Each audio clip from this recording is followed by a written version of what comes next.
समस्त को सप्रेम साईरा आसंतु सुनिबा आजिर प्रशांति अनुचिंता प्रायतः जने निराश किंबा असंतुष्ट अनुभव करिथाय। इहार मूल कारण कण एवं इहाकु अतिक्रम करिबा पई आमको निश्चित भावरे कण करिबाक पड़िबो। भगवान आज अति प्रेमपूर्ण भावरे आमको अति सुंदर रूपे इहाकु स्मरण कराई देइछन्ति। सृष्टिर समस्त जीव जगत भितरे मानव जीवन हेउछि सर्वश्रेष्ठ। समस्त प्रकार सुविधा थिबा सत्वे मनुष्य जदि ज्ञान आहरण करि न पारे ताहले से पशु ठारू मध्य कोनोसी गुणरे उन्नत होई पारिबो नाही।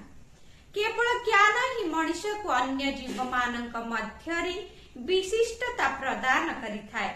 मानव शरीर मिलिथिबा सत्वे मनुष्य पवित्र कर्म रे निजर दक्षता विनियोग न करी भूल मार्ग रे जाउछि एवं विभिन्न खराब कर्म रे लिप्त रही इहार महान परंपरा को अवमानना करुछि।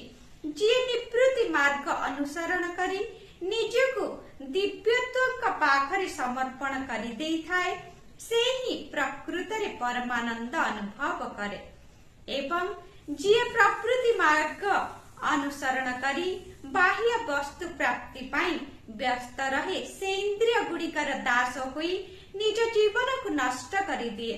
निज भीतर थिबा आत्मार शक्ति को अनुभव करिबा बदलरी से तार समस्त प्रयास केवल इंद्रिय सुख गुड़िकरे विकसित करिबारे विनियोग करिथा।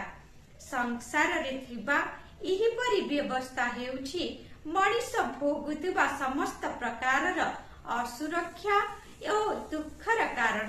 अतृप्त एवं असंतुष्ट भावना निरंतर भावरे ता भितरे भर्ती करा जाइछि।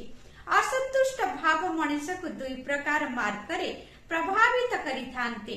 गोटिए हेउछि शांतिर अभाव एवं आ गोटिए हेउछि शांतिर अभाव जनित दुख।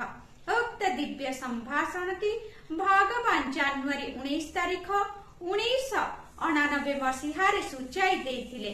कहिबार तात्पर्य जेतेबेले तुमर मन अंतर्मुखी हेबो सेतेबेले तुमे आनंद ओ जंत्रणा दुख ओ सुख किंबा उष्म ओ शीतलता मध्यरे पार्थक्य देखि पारिबो नाही।